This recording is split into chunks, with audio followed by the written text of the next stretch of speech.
Morning all of you, कैसे हैं आप लोग? सीख रहे हो, समझ रहे हो, बहुत आगे बढ़ रहे हो। हम लोग बात करने वाले हैं आज की मार्केट की तारीख कहाँ पे, 3 फरवरी की। आज की मॉर्निंग बहुत इंपॉर्टेंट है क्योंकि फाइनली जिस चीज का इंतजार था वो हो चुका है। यूएस और इंडिया की ट्रेड डील हो चुकी है। तो इसको आपको बहुत अच्छे से समझाने वाला हूँ कि यूएस और इंडिया की ट्रेड डील कब हुई, कैसे हुई। रात को 11 बजे करीब जो है ये खबर आई थी। ये मैंने आपको टेलीग्राम पे तुरंत अपडेट दे दिया था। उसके बाद गिफ्ट निफ्टी आपका वहां से 3% की जो है तेजी बना रहा था। वो चीज मैंने वहां पे ही आपको अपडेट दी थी, इसलिए बोलता हूँ टेलीग्राम आपने अभी तक नहीं ज्वाइन किया हुआ तो जरूर आप टेलीग्राम ज्वाइन करो।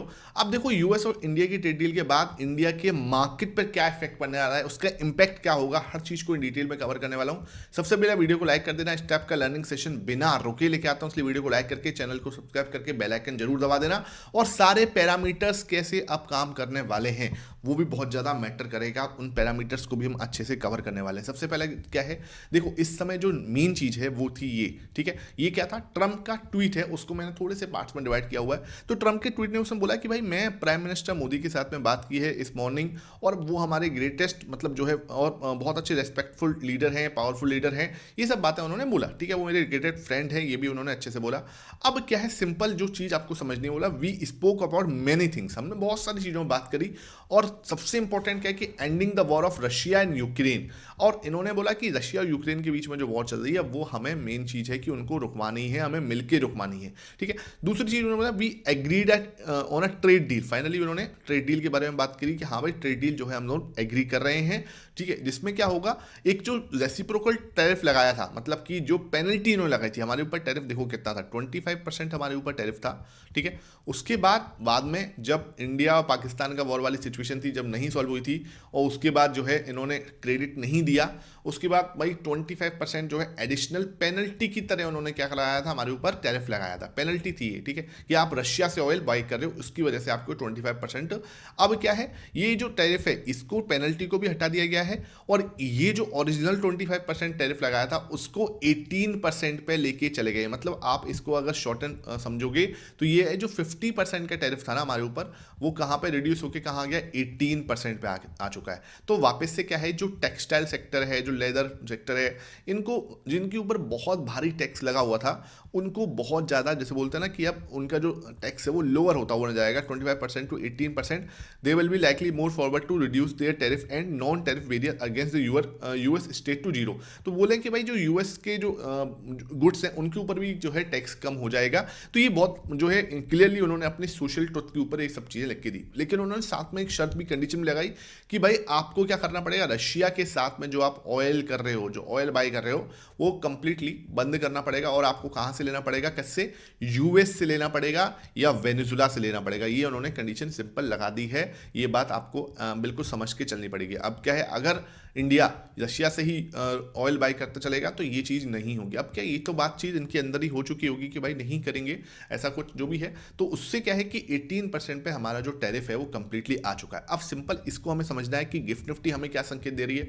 इस समय मैं गिफ्ट निफ्टी देख रहा हूँ तो भाई मुझे 800 पॉइंट का, ऑलमोस्ट 700 पॉइंट, मुझे नहीं याद लास्ट टाइम कब हुआ था ये, 3% का जो है अप मूव यहाँ पे या गैप अप जो है आपको गिफ्ट निफ्टी दिखा सकता है, निफ्टी दिखा सकता है। अगर इस हिसाब से मैं निफ्टी का चार्ट देख रहा हूँ तो मैंने आपको यहीं पे ही, कल ही जब ये लो बंदा था तभी मैंने आपको बोला था कि भाई बहुत ज़्यादा मुझे नहीं लगता कि मार्केट कोई इतना ज़्यादा दिख रहा है। आरएसआई मैंने आपको दिखा दिया था, मूविंग एवरेज से मैंने आपको समझाया था, एक्सटेंडेड मूव मैंने आपको समझाया था, पुटको रेशो से मैंने आपको समझाया था, हर चीज़ प्रो के डेटा से मैंने आपको समझाया था। ये सब चीज़ें मुझे एक ही साइड इशारा कर रही थी और वही आपको होता हुआ दिख रहा है।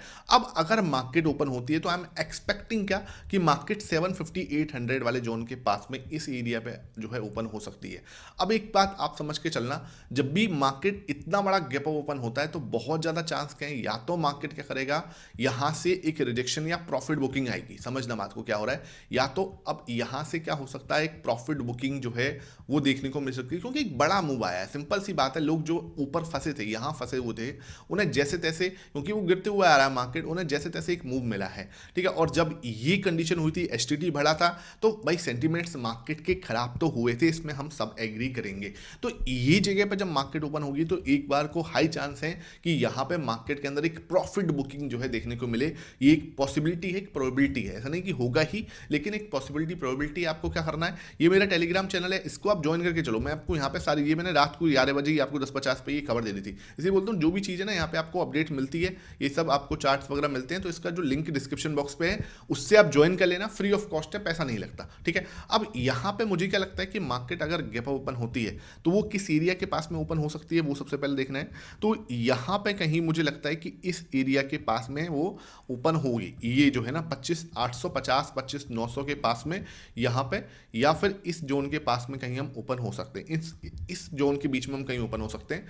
अगर हम इस जोन के बीच में ओपन होते हैं तो हो सकता है, पहला चांस क्या है कि आज निफ्टी के एक्सपायरी है, तो हम क्या करेंगे, थोड़ा सा या तो हम एक जोन में पकड़ के, क्योंकि ज़्यादातर इस तरीके का जब बड़ा गैप ओपन होता है मार्केट, तो आपको क्या करना, पहला 15 मिनट की कैंडल को बनने देना है, फर्स्ट 15 मिनट की कैंडल को फॉर्म होने दो, सिंपल। अगर वो क्या करता है, इस तरीके से वो कैंडल बनाता है, ऐसे रेड सी कैंडल बनाता है, मान के चलो, ठीक है, इस तरीके से एक रेड सी कैंडल का फॉर्मेशन होता है ये, उसके बाद वो फर्स्ट 15 मिनट कैंडल क्या डायरेक्शन लेती है ना, पहली 15 मिनट की कैंडल क्या डायरेक्शन लेती है, पहले 15 मिनट की दो कैंडल या फर्स्ट 30 मिनट की कैंडल क्या डायरेक्शन ले रही है, वो बहुत ज़्यादा मैटर करेगा।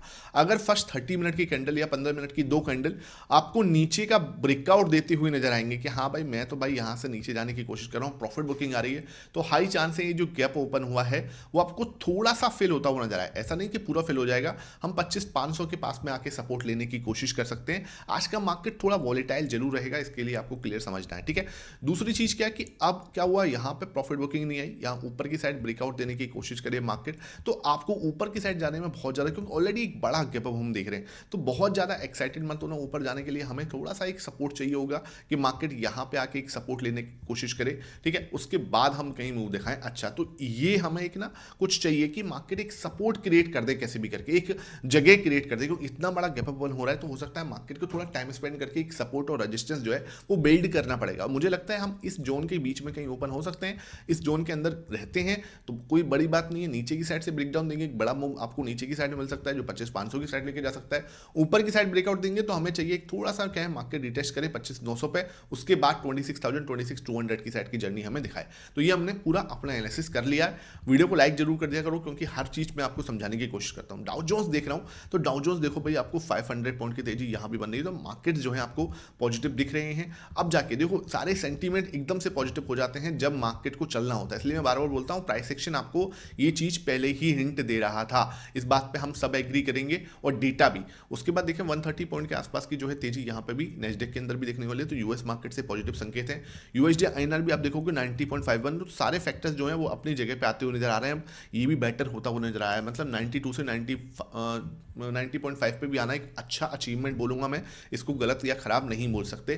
कच्चा तेल भी आप देखोगे तो 66.52, जैसे ही ईरान के साथ में वॉर की जो सिचुएशन थी 70 पे चले गए थे भाई, ये 70 से 66 पे आए, तो बेटर तो है, आप इस बात को भी मानोगे। तो सारे पैरामीटर्स जो हैं, चाहे वो यूएसडी आईएनआर हो, चाहे वो यूएस मार्केट हो, चाहे आपका गिफ्ट निफ्टी इस समय दिखा रहा हो, चाहे आपका ब्रेंट हो, तो ये हमें कच्चा तेल हो, ये भी हमें एक अच्छे संकेत दे रहा है। अब बात करते हैं गोल्ड एंड सिल्वर में जो तबाही मची थी, तो अब आपको गोल्ड भी देखो, उस तबाही को लगभग 200 पॉइंट, भाई 200 पॉइंट छोटे नहीं होते, $200 छोटे नहीं होते, लगभग 4% की जो है तेजी यहाँ पे गोल्ड के अंदर में। अब क्वेश्चन आएगा कि सर जब गिफ्ट निफ्टी इक्विटी मार्केट बढ़ रहा है तो ये कौन कर रहे हैं, जब ट्रेड डील जैसी बड़ी चीज हो गई तो इनको तो क्या शांत होना चाहिए था। नहीं भाई, जिस तरीके से मार्केट गिरी थी, जिस तरीके से गोल्ड एंड सिल्वर में क्रैश आया था, तो एक बाउंस जो है वापस बनता है, तो वो आपको होता हुआ दिखाई दे रहा है। ऐसे ही सिल्वर में भी लगभग आपको 8% की तेजी जो है, लगभग ये बहुत शानदार तेजी, लगभग 8.5% की तेजी आपको सिल्वर के अंदर भी। भाई लगातार लोअर सर्किट लग रहे थे, ऐसा तो नहीं है कि सिल्वर, भाई आप भी तो सोचो ना कि सिल्वर क्या मतलब, क्या ऐसे थोड़ी ना कि यार उसकी वैल्यू बिल्कुल ही खत्म हो जाएगी। ठीक है भाई, ट्रेडिंग हो रही थी, सट्टा चल रहा था, उसकी वजह से भाई जितना बढ़ा है 40% यार, जनवरी में बढ़ गया, तो उसके हिसाब से वो कुछ भी नहीं गिरा, कोई बड़ी बात नहीं है। और 40% को 4 दिन के अंदर गिर भी गया, तो ये चीज़ आपको समझ में आ रही होगी कि सट्टा नहीं चलता, इन्वेस्टमेंट आप सही तरीके से चलोगे तो उसकी वैल्यू आपको जरूर मिलती है, ये चीज़ आपको पता होनी चाहिए। अब हम बात करते हैं सर डेटा की, तो डेटा मुझे क्या समझा रहा था, डेटा मैंने कल भी आपको एक चीज़ बहुत अच्छे से बोली थी कि 48.80 पे है, इनकी पोजीशन कम नहीं है, अच्छी पोजीशन लेके बैठे हुए हैं, 2% की बिकवाली कोई बड़ी बिकवाली नहीं है, जबकि बड़ी बिकवाली कर सकते थे, इन्होंने पोजीशन अपनी सही इंटैक्ट रखी, ये बहुत अच्छी चीज़ है, ये हमारे लिए पॉजिटिव है। उसके बाद बात करें एफआईएस को, ये ओके है, वेट एंड वॉच में चल रहे हैं तो इनको वेट एंड वॉच में रखते हैं, बड़ा नहीं सेल किया। और ये बाबूजी जो है इनको भी वेट एंड वॉच में ही रखेंगे, क्योंकि अभी 2 दिन से, कल इन्होंने बेचा था, आज इन्होंने खरीदा, तो मुझे ट्रेंड चाहिए। ट्रेंड मतलब क्या, एटलीस्ट 3 दिन आप थोड़ी बाइंग करो, तब मैं इसको बोलूंगा कि पॉजिटिव होंगे। बाकी क्या है, वेट और इधर हम लोग उसको पॉजिटिव रखेंगे। बात करते हैं सर यहाँ पे कैश मार्केट की, तो कैश मार्केट के अंदर भी मैंने आपको ये डेटा देख के मत खुश हो जाया करो कि ये कम है, ज़्यादा है, खरीदारी है, बिकवाली है, आपको पूरा डेटा देखना होता है। तो इस पूरे डेटा को अगर मैं देख रहा हूँ तो भाई इस डेटा को देख के जो लोग निराश हो रहे थे उनको बता दूं मैं, 200 करोड़ की नेट खरीदारी ही है, तो निराश होने की जरूरत नहीं है। जिसके सामने लगभग 2400 की करोड़ की खरीदारी ही आपको डीआईएस की साइड से भी आती हुई नजर आएगी। तो दोनों की अच्छी खरीदारी आपको यहाँ पर थोड़ी ठीक ठाक, मतलब यार बिकवाली तो नहीं की ना, तो इसलिए अच्छी चीज़ है। विक्स आपका 8.2% घट गया, क्योंकि जो इवेंट था बजट का, जो नॉन इवेंट था, मतलब जिसको बारे में हमें जानकारी थी वो निकल चुका था, इसकी वजह से विक्स आपको शांत होता हुआ नजर आया। निफ्टी आपका 1.1% बढ़ा था, आज तो भाई तबाही मचने वाली है निफ्टी में, और सेंसेक्स भी 1.2% बढ़ के बंद हुआ था। अब आ जाते हैं हम थाली को सजाने में। तो थाली अगर मैं सजा रहा हूँ तो मुझे एक चीज़ बिल्कुल क्लियर समझ में आ रही है, प्राइस एक्शन आपको बहुत तगड़ा वाला गैप अप ओपन दिखा रहा है, पॉजिटिव है। विक्स आपके लिए नेगेटिव रहेगा, गोल्ड एंड सिल्वर भी आपको आज पॉजिटिव संकेत दे रहे हैं। एफआईएस जो है वो मेरे लिए भाई आज वेट एंड वॉच में रहेंगे, डीआईएस भी वेट एंड वॉच में रहेंगे, प्रो आपका पॉजिटिव है, कच्चा तेल भाई पॉजिटिव ही रखेंगे आज के लिए। पुट रेशियो बैलेंस है, वेट एंड वॉच वाला दिख रहा है, पी रेशियो पॉजिटिव दिख रहा है, यूएस मार्केट तगड़ा पॉजिटिव दिख रहा है, एशियन मार्केट पॉजिटिव दिख रहा है, यूएसडी आईएनआर नेगेटिव है लेकिन अभी के लिए पॉजिटिव हुआ है, लेकिन वैसे हम देखें ओवरऑल तो नेगेटिव है, 2 नेगेटिव है, लेकिन 5 और 8 आपको तगड़े पॉजिटिव टिकट दिख रहे हैं और 3 वेट एंड वॉच हैं। तो आज का मार्केट आपको तबाही वाला मचाए रख सकता है। हमें क्या करना है, बहुत जल्दबाजी नहीं करनी, टेलीग्राम ज्वाइन करके चलना है और हर चीज़ का अपडेट वहां दूंगा, तो लर्निंग अपनी भरपूर रखनी है। आई होप ये सेशन समझ में आया, वीडियो पसंद आई है, लाइक करना, शेयर करना। Thank you for watching this.